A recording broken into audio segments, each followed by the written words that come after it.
Bienvenido a nuestro podcast Adelante en la Fe de Isleta Lutheran Mission Human Care, donde la palabra de Dios se conecta contigo. ¿Qué tal a todos? Bienvenidos una vez más a su podcast Adelante en la Fe, el Ministerio de Alcance de Isleta Lutheran Mission Human Care en El Paso, Texas y Ciudad Juárez también, porque hacemos mucha de nuestra obra, la hacemos en las dos naciones, en México y en Estados Unidos. Es un gran beneficio y es un gran honor y una bendición poder trabajar aquí en esta hermosa, hermosa frontera. Esperamos que hoy sea un día bendecido para usted y que esté listo para un tema bien bonito, un tema bien crucial. El episodio del día de hoy se llama La Iglesia de Dios. ¿Tú qué ves? ¿Tú qué ves ahí? ¿Tú qué ves en la Iglesia de Dios? Entonces espero que nos acompañe durante todo este episodio, que lo comparta con alguien más que necesita escucharlo y que puede ser de gran bendición a su vida. Yo soy Carla González, su anfitriona el día de hoy, y es un gran gusto que me acompañe el día de hoy. Es un gozo estar con ustedes otra vez. Yo soy Luz Soto. Y pues como siempre, le damos gracias infinitas a Miguel Muñoz, quien hace que pase toda la magia de la tecnología para que este episodio pueda ser traído a ustedes. También a todos nuestros donadores, a todos aquellos que apoyan nuestra misión, porque es gracias al apoyo y sustento que ellos nos dan, que estamos aquí, que podemos compartir la palabra de Dios con ustedes y pues sobre todo, gracias a Dios nuestro Padre que nos ha dado su palabra viva y eficaz, que crea fe, que al oírla nos infunde y nos crea fe en nuestras vidas y que nos sostiene a través de esta vida. Y pues como todo buen podcast, ¿qué tal si empezamos con una oración? Vamos. Y luego ya después de eso, Luz nos va a compartir la lectura del día de hoy. Padre Celestial, te damos gracias, Señor. Gracias por un día nuevo. Gracias por la vida. Gracias por tu Hijo Jesucristo, Señor. Y gracias por tu iglesia, tu novia, Señor. Gracias porque dentro de tu iglesia, Señor, está tu presencia. Gracias porque tú nos das tu palabra que nos revela lo que es tu iglesia y hoy vamos a aprender de eso. Te pido porque todos aquellos que nos escuchan abran sus oídos, su corazón, su mente y que tu Espíritu Santo, Señor, pueda revelar a ellos qué es tu iglesia y qué es el papel de ellos en tu iglesia, cuánto nos amas a través de ella y que así, Señor, nuestra fe crezca y madure. Te damos gracias, Señor, por estar con nosotros. En el nombre de tu Hijo Jesucristo oramos. Amén. Amén. Vamos a estar en el Antiguo Testamento, en el libro de Isaías, capítulo 66. Como lo hemos dicho en podcast, episodios pasados, Isaías es un profeta, uno de los profetas mayores. Sí. No porque era grande en estatura O de edad. o de edad o de reputación, Ajá. ¿sí? Pero porque es uno de los libros largos. Isaías es conocido como el profeta que más profecías mesiánicas compartió con el pueblo de Israel. Sí. Y aquí está hablando de una profecía que sí, tiene que ver mucho con el Mesías, pero tiene que ver con nosotros. Aquí Isaías está hablando de nosotros, de aquellos que están en Jesús. Sí. Y estamos en el capítulo 66 y vamos a empezar con el versículo 10 hasta el 14. Y así dice la palabra de Dios. Todos ustedes, los que aman a Jerusalén, alégrense y regocíjense con ella. Llénense de regocijo por ella, todos los que por ella se han entristecido, porque ella los amamantará en sus pechos y los consolará y dejará satisfechos. Ustedes serán amamantados y disfrutarán de las delicias de su gloria. Ciertamente, el Señor ha dicho, miren, voy a extender sobre ella la paz y la riqueza de las naciones, como si fueran un río desbordado. Ustedes serán amamantados y llevados en brazos y mimados en el regazo. Yo los consolaré a ustedes como consuela una madre a sus hijos, y en Jerusalén hallarán consuelo. Ustedes verán esto, y su corazón se alegrará, y sus huesos se rejuvenecerán como la hierba. La mano del Señor se dará a conocer entre sus siervos y su enojo se manifestará contra sus enemigos. Palabra de Dios. Ay, Amén. Dios. Como siempre decimos, el contexto es de suma importancia. No solamente el contexto inmediato, que viene siendo los versículos que están anteriores a los versículos que vienen después de este capítulo, todo el libro y luego el contexto general de toda la Biblia. El profeta Isaías, como bien decía Luz, es uno de los libros que es el libro que contiene más profecías mesiánicas y es uno de los libros donde Dios le manda a decir a su pueblo lo que le va a sobrevenir, porque su pueblo se ha alejado de él, porque su pueblo se ha ido por otros caminos y no ha hecho lo que Dios le ha pedido de él, sino al contrario, han hecho la maldad. Los versículos anteriores, Luz, del 1 al 9, el contexto es que Isaías está profetizando al pueblo y le está diciendo que Dios los va a llevar a cautiverio, que Babilonia va a venir y van a ser llamados a cautiverio y que su ciudad santa, Jerusalén, va a ser destruida a ruinas. Y que esto va a causar un gran dolor a muchos en el pueblo de Dios y van a estar en un estado de luto constante. Siempre van a estar sufriendo con mucho luto, con mucho dolor. Pero luego empieza el versículo 10 en delante, que fue lo que tú compartiste, y un respiro, esperanza, alivio, una profecía de Isaías, donde a pesar de haber él visto y profetizado la caída de Jerusalén y del templo, la destrucción del templo, él dice, alégrate y vuelve a tomar fuerzas porque Jerusalén va a volver a ser confortada como una mamá que conforta a sus bebés en su seno y va a volver a ser reconstruida y de ella va a fluir paz y vuelve a hablarles de muchas cosas maravillosas. Ahora, Luz, sabemos históricamente que esto se cumplió. Sí. 700 años, 70 años después sí. de Cristo. Y de hecho antes, cuando Isaías profetizó esto, vino Babilonia, se los llevó, el pueblo regresó, pero luego vino Jesús, ¿verdad? Sí. Y el templo fue destruido Y una vez y otra. El contexto de por qué por qué tanto luto, tanto alboroto que es un edificio, ¿verdad? Pero para Israel, para los judíos, el templo era central. Era central para su religión, era central para sus prácticas, era central en su relación con Dios, Sí. ¿verdad? Y sí, el templo se destruyó varias veces, ¿cómo se dice? Defiled. Sí sé lo que quiere decir, pero no tengo la palabra Pero, ahorita para traducir. ¿Verdad? Sí. Porque hay ciertas reglas, por ejemplo, no se pueden meter otros dioses. Fue violado. Right. El templo fue violado varias veces, tuvieron que hacer limpieza y hacer todos los ritos para poder empezar otra vez con sus sacrificios, con sus ritos que fueron dados a través de Moisés. Sí. ¿Verdad? Es algo, haz de cuenta como, bueno, yo tampoco, no sé si tú has tenido una experiencia cuando se te quema tu casa. No. No, y lo único que tienes es poder sacar toda tu gente, pero ahí se te van tus recuerdos, tus memorias.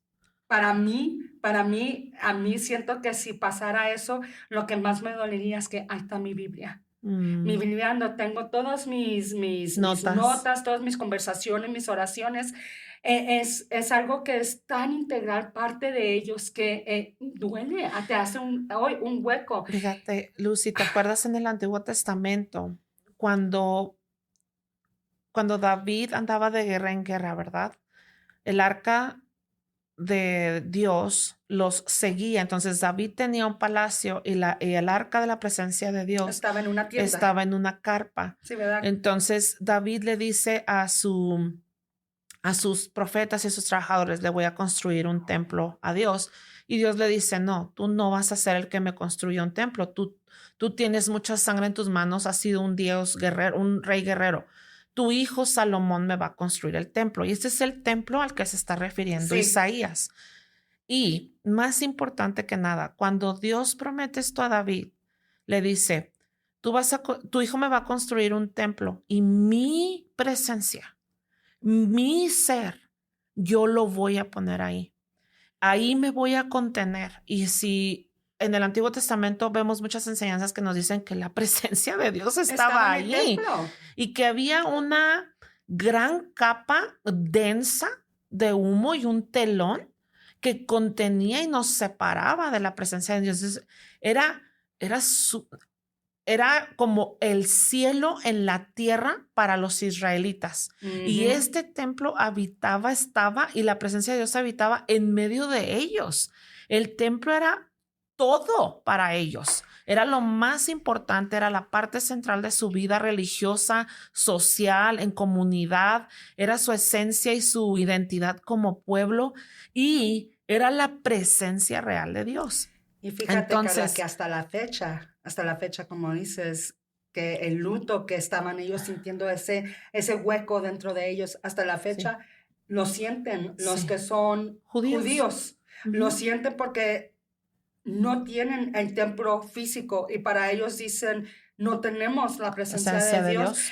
Y es una de las cosas que duele porque nosotros como creyentes de Cristo sabemos que el Mesías que los judíos todavía están esperando ya vino. El Mesías. Ya cumplió la promesa de salvación y ya trajo a esta tierra, trajo su reino y trajo el eco, la sombra del Jerusalén nuevo que Isaías está aquí profetizando.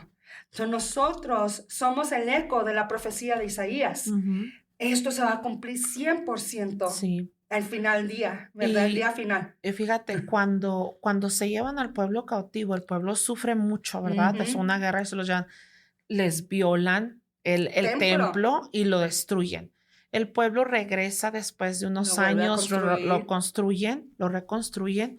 Pero cuando Jesús viene, está la construcción del segundo templo. Y cuando estaba hablando con los fariseos, si tú recuerdas, les dice, ¿verdad? Este templo yo lo puedo destruir y construir en 3 días.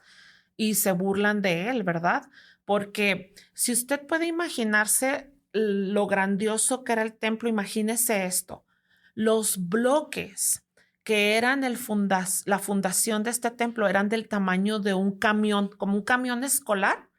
De ese tamaño estaban los bloques de la fundación. Esos bloques, si usted ahorita va a Jerusalén, todavía puede caminar por esa área, todavía puede ver estos bloques, puede ver estos cimientos, nada más que ya no hay templo. Entonces, cuando Jesús vino, él profetizó en el año 70, por fin fue destruido el templo y ya nunca fue levantado. Pero Jesús no se refería al templo físico, a un edificio. Él se refería en ese instante a sí mismo, su muerte y resurrección. Pero luego, más importante, para conectarlo con el tema de hoy, el tema de hoy se llama la Iglesia de Dios. ¿Tú qué ves? Jesús, cuando vino y profetizó la destrucción del pueblo, y la destrucción del pueblo y del templo y de la ciudad Jerusalén pasó, esto no lo hizo Dios para dejarnos desnudos, para dejarnos despojados, para dejarnos sin su presencia. Esto lo hizo Dios porque ahora, como bien decías tú, Luz, ya no íbamos a vivir en la sombra de lo que había de venir. Ahora íbamos a venir en la realidad de lo que fue espiritual en la tierra. ¿Sí? Ahora ya no hay necesidad de un templo físico con paredes, porque tú eres el templo del Espíritu Santo. La presencia real de Dios vive en ti. Aunque tú no seas israelita porque no naciste en Israel, eres israelita porque eres del pueblo de Dios. Tú tienes esa ciudadanía. Y aunque nunca has ido a Jerusalén, tú vives en medio de la ciudad santa del Señor, porque vives en Cristo. Exactamente. Es una de las cosas que me encanta de esta profecía, el ministerio de Jesús. Jesús mismo le dijo a la mujer samaritana que va a haber un día donde mi gente no va a venir a un templo o a un monte a adorar. porque va a ser una adoración de espíritu, no de Física. geografía, Ajá. ¿verdad? Porque en esos tiempos, cuando Jesús estaba caminando esta tierra, la gente tenía que salir de sus casas y hacer el camino hasta Jerusalén para la Pascua, para el tiempo de Pentecostés. Hemos hablado como estas celebraciones de nosotras cristianas son fulfillment, como cumplimiento de las mismas celebraciones que Dios instituyó a través de Moisés. Por eso las instituyó, porque eran una reflexión de lo que iba a venir, ¿verdad?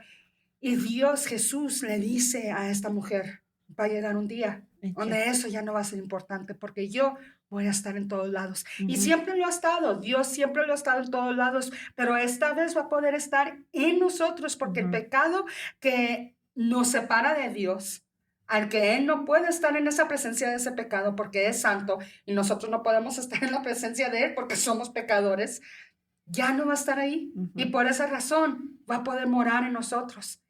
Pablo nos dice hoy una y otra vez, ustedes son el templo de Dios, ustedes son las piedras del templo, ustedes son las vasijas. Las vasijas que vejigas no. No, las vasijas. Bueno, que del cuerpo de Dios todos somos un órgano o una parte, ¿verdad? Y eso es algo más que habías dicho ayer que me encantó y lo escribí. Tú dijiste, y es cierto, Dios, nuestro Jesús nos dijo, ustedes son mi cuerpo, no, ustedes son mi célula. No somos nosotros individualmente piedras de un templo. Yo no soy un templo completo, yo soy parte de un templo completo, ¿verdad? Y por esa razón es necesario para mí venir a la casa de Dios. ¿Por qué? ¿Por qué tenemos que ir a la iglesia? Si Dios mora adentro de mí, ¿por qué tengo que ir yo entonces a la iglesia? Porque ahí está su palabra y sus sacramentos. Exacto. Y me gustó mucho lo que dijo, estoy pensando si fue el pastor Hernández, sí lo dijo él, donde dijo, si no tomamos los sacramentos, no estamos vivos como cristianos, porque ese es el cuerpo y la sangre de Dios morando en nosotros y poniéndonos en una posición, y acabé de aprender esto cuando estuvimos en la convención de las damas luteranas. Estamos en la posición cuando tomamos ese pan, ese vino, ese cuerpo, esa sangre, donde entramos adentro de ese momento cuando Jesús mismo dijo, toma y come, este es mi cuerpo dado por ti, y toma y bebe, esta es mi sangre derramada por tus pecados. Entramos a ese momento. A mí, una vez un pastor dijo que cuando tomamos comunión, nosotros desafiamos el tiempo. Allí deja el de existir espacio y todo. Y todo. Allí es donde deja de existir todo esto que nos contiene, el espacio, la gravedad, el tiempo, pasado, presente, todo. Y en ese momento estamos nosotros en otra dimensión. Con Pedro, con nuestros padres que han muerto, que son creyentes, con aquellos mártires que han muerto en Cristo. En ese momento estamos en la eternidad. Fíjate, todo esto que está hablando Luz es lo que hay dentro de la iglesia. Ahora, la iglesia, cuando nos referimos a la iglesia, nos referimos a la iglesia universal de Dios. Pasado, presente, futuro. La iglesia militante, que es la iglesia aquí en la tierra, y la iglesia triunfal, que está en el cielo. No nos estamos refiriendo a una denominación. No nos estamos refiriendo a un edificio y no nos estamos refiriendo, como bien dijo Luz, a algo geográfico, político, religioso, físico. Nos estamos refiriendo al pueblo de Dios, que somos nosotros, los creyentes, los redimidos. Esa es la iglesia universal de Cristo que trasciende tiempo, espacio, dimensiones y lugares físicos. Entonces, Dios instituyó su iglesia y le dio una forma, le dio una estructura y le dio dones y le dio sacramentos y le dio su palabra. Porque nosotros, los seres humanos, somos seres que nos vamos a distraer con 1,000,000 de cosas. Y vamos a encontrar 1,000,000 de maneras de querer llegar al cielo. Y vamos a decir, pues mi manera es mejor, o la tuya es mejor, o esta es la única manera, o yo voy a llegar por mis propios medios, o yo no voy a llegar nunca. Entonces nos vamos a envolver en todo esto porque somos humanos, porque somos pecadores, y por eso Dios dijo, yo, que soy un Dios de orden, les voy a dar una institución, una estructura, les voy a dar la iglesia, que son ustedes. En el pasado era el templo, el pueblo de Israel, y ahora somos su iglesia, su novia, nosotros los creyentes, y nos dijo, en ustedes voy a poner mi presencia. Y dentro de la iglesia de Dios es que se encuentran los dones de Dios. No estamos diciendo que Dios sea un Dios preferencial, ni elitista, ni autoritario, que diga, pues es a mi manera o no es a mi manera. Dios hace esto porque usted y yo lo necesitamos. Dios hace esto y nos marca el camino y nos da un lugar donde podemos localizar su iglesia, su presencia, sus dones, su Espíritu Santo, porque nosotros estamos perdidos. Él no está perdido, nosotros sí. Y el pastor que escribe este estudio bíblico dice, esta es como un ancla. Aquí en la iglesia de Dios se encuentra el alivio de la gente. Es a través de la iglesia que entonces mi fe y mi convicción no es vaga. La verdad no sé en dónde encontrar a Dios. La verdad no sé en dónde encontrar a otros creyentes. No sé en dónde recibir los dones del Espíritu. En la iglesia, porque nosotros necesitamos todo esto. Es en la iglesia que se encuentra la predicación de la palabra, el bautizo, la Santa Cena, la fraternidad con hermanos creyentes, la unidad. Es a través de la iglesia donde encontramos confort, esperanza, ayuda, sustento, salud mental, espiritual, física, luz. Es donde tenemos esperanza de vida eterna. Es donde aprendemos a practicar el perdón, la misericordia, la gracia, la compasión, todo aquello que Dios nos dio a través de Cristo y nos dijo, ustedes hagan igual. Fíjate, yo quiero que me digas una cosa, Luz, ¿ok?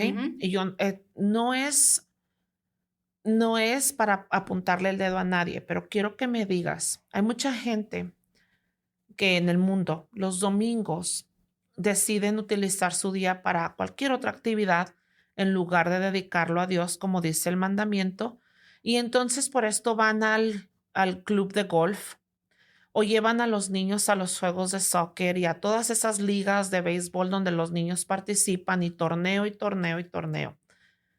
Y esto lo hacen todas las semanas de su vida.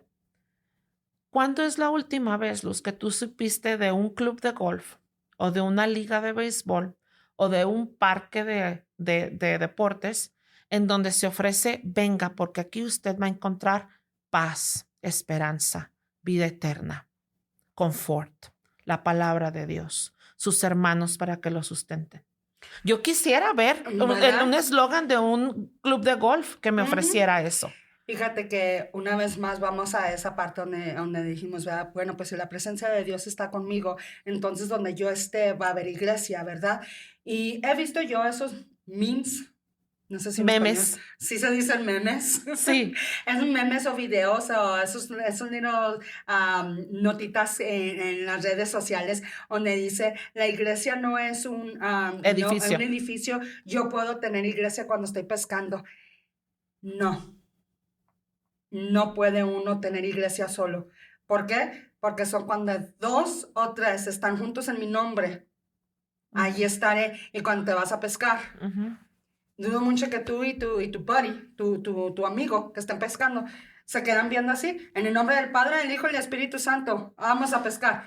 Pero aún así, es donde está la palabra de Dios y los sacramentos de Exacto. Dios, que es la iglesia. Exacto. La razón por qué una de las iglesias más hermosas que me ha tocado ir es en un vagón, en Anapra. No tiene ventanas, En ese tiempo todavía no tenía el piso que le echaron de cemento, estaban las maderas del vagón de abajo, están los agujeritos que se ven donde se está haciendo... Filtrando la luz. Sí, está haciendo rust el metal del vagón, ¿verdad? Y era en medio de diciembre, todos ahí metidos fríos, ¿verdad? Y cantando, Dios está aquí. Dios está aquí. ¿Por qué? Porque ahí está la gente de Dios. Ahí está su palabra, ahí está su cuerpo, ahí están sus sacramentos que Él instituyó, el bautizo, la comunión. Y es allí donde nosotros formamos la iglesia. Yo personalmente aprendí a través de mucho sufrimiento y mucho dolor y soledad, mucha soledad, que yo no puedo sola. Yo no puedo crecer en mi fe sola. Porque Dios nos creó para ser un organismo. Tenemos que tenernos unos a otros para poder crecer. Nosotros no somos una semilla que se suspende en el aire y va a empezar a brotar. No se puede. La semilla necesita la tierra, el sol, el agua, el aire, para poder hacer lo que fue criada a hacer. Fíjate, Luz, como te decía, nosotros podemos encontrar 1,000,000 de razones y de excusas. Sí. Y racionalizar el por qué no soy parte de la iglesia. No estamos hablando de salvación, porque si usted cree y tiene al Hijo, usted es salvo. Pero los dones que Dios le ha dado a sus hijos, a su iglesia, los ha dado a través de la iglesia. En la iglesia es donde usted encuentra fraternidad, donde se predica la palabra, es donde tú vas, confiesas tus pecados y luego escuchas la dulce absolución. Si tú estás solo y tú decides, yo voy a hacer esto solo, Dios va contigo. Y Dios, tú crees, el Espíritu Santo de Dios mora en ti. Pero tú confiesas tus pecados y ¿cómo escuchas la absolución? No hay quien te la declare. ¿Quién te comparte el pan y el vino? Tú solo te lo das a ti mismo. O sea, es a lo que vamos. En la iglesia, Dios hizo la iglesia precisamente para eso, porque no somos solos, porque sus dones fluyen a través de su iglesia. Y yo he escuchado un sinfín de personas que me han dicho, la iglesia está llena de hipócritas, de pecadores, de gente que no me gusta, de gente que me hace caras, de gente negativa, de gente que va pecando. Y yo siempre les digo, correcto, más usted. Porque usted es uno de esos. Yo soy uno de esos. Sí. El pastor que está enfrente en el púlpito predicándote la palabra de Dios es uno de ellos. Todos estamos dentro de este mismo barca, de este mismo bote, de esta misma institución que es la iglesia. Pecadores cubiertos en Dios, pero ahí donde está Dios, en su presencia real, es donde se encuentra la vida. Y por eso es que Dios lo instituyó así, para que yo no ande afuera en el desierto diciendo, ¿en dónde? ¿En dónde puedo encontrar la esperanza? ¿En dónde puedo encontrar la vida eterna? Yo creo que voy a ir a esta playa, voy a ir a este club, voy a ir a esta casa, voy a ir a este desierto, voy a ir a este edificio. No, hermano. Todos los dones que Dios ha dado a sus hijos se encuentran dentro de la iglesia. No estamos diciendo que si usted se encuentra en un hospital y un bebecito recién nacido está por morir, usted puede administrar un bautizo de emergencia. Pero esa es la excepción, no la regla. Siempre que usted pueda venir dentro de la iglesia, ahí están por seguro los dones esperándolo. Por eso, ¿qué ves en la iglesia? ¿Ves un edificio? ¿Ves vitrales? ¿Ves bancas? ¿Ves himnos que te aburren? ¿Ves un libro de liturgia al que ni le entiendes? ¿Ves a un pecador, a una pecadora, a un aburrido, a uno que me hace cara? ¿Qué ves? Porque hoy Isaías nos da esta imagen hermosa en la que nos dice, mira a un niño siendo confortado suavemente, amorosamente, alimentado y satisfecho en el seno de su madre. Y él se está deleitando en ella y ella en él. Esa es la imagen de la iglesia. Esa es la imagen que Dios ha ganado para nosotros. Eso es la realidad que Dios nos ha dado en su iglesia. Andas allá afuera en el mundo cargado de todo, de todo. Ves maldad como nunca te la imaginas que la ibas a ver. Pasan cosas y oyes las noticias y dices, ¿qué está pasando con el mundo? Pero luego vienes a la iglesia de Cristo y mira esta imagen. Una madre amamantando a su hijo en su seno, viéndolo con amor, amándolo, nutriéndolo, confortándolo, abrazándolo, con sus brazos suaves, con su calor. Eso es lo que Dios nos ha dado en la iglesia. Por eso, hermanos, si hoy tú no tienes una congregación, no perteneces, no has estado disfrutando de los bienes y los dones de Dios por medio de la iglesia, ven, porque tus hermanos, la iglesia, te están esperando con los brazos abiertos. Ven porque ahí tú vas a encontrar el confort y el alimento que tu alma necesita. Ahí se encuentran los dones que Dios nos ha dado a través de Cristo Jesús. Ven para que veas lo que hay dentro de la iglesia de Cristo. Padre, te damos las gracias por tu palabra y te agradecemos que tomaste tú esa palabra y la hiciste hombre. Y ese hombre moró entre nosotros, en nuestro todo que hacemos que está mal y que ensucia y se queda hasta adentro, hasta el espíritu. Y Él vivió una vida perfecta para morir la muerte de un pecador por nuestros pecados. Te damos las gracias porque nos has dado unos a otros, porque no nos dejaste abandonados, nos llenaste de tu Espíritu Santo, el que viene, el que nos guía, el que nos da confort, el que nos enseña todo aquello que tú has hecho por nosotros. Y te damos las gracias por la esperanza de que un día, Padre, un día regresarás y seremos glorificados en ti. Una iglesia perfecta, un Jerusalén nuevo, una novia hermosa, perfecta, porque tú lo has hecho así. Te pedimos por todos aquellos que escuchan, que ellos, si no tienen ese lugar, esa comunión con otros hermanos y hermanas en Cristo, en la presencia de tu palabra y tus sacramentos, Padre, guíalos a ser parte. No es una familia perfecta en esta tierra, pero sí somos una familia tuya. Tú nos has declarado tus hijos a través de tu Hijo Jesús. Y en su nombre oramos. Amén. Amén. Para seguir aprendiendo sobre la palabra de Dios, acompáñanos en la Iglesia Luterana San Pablo, ubicada en el 301 South Schutz, El Paso, Texas, o llámanos al 915-858-2588. Y para aprender más sobre nuestros ministerios, visita nuestra página de internet www.ylm.org.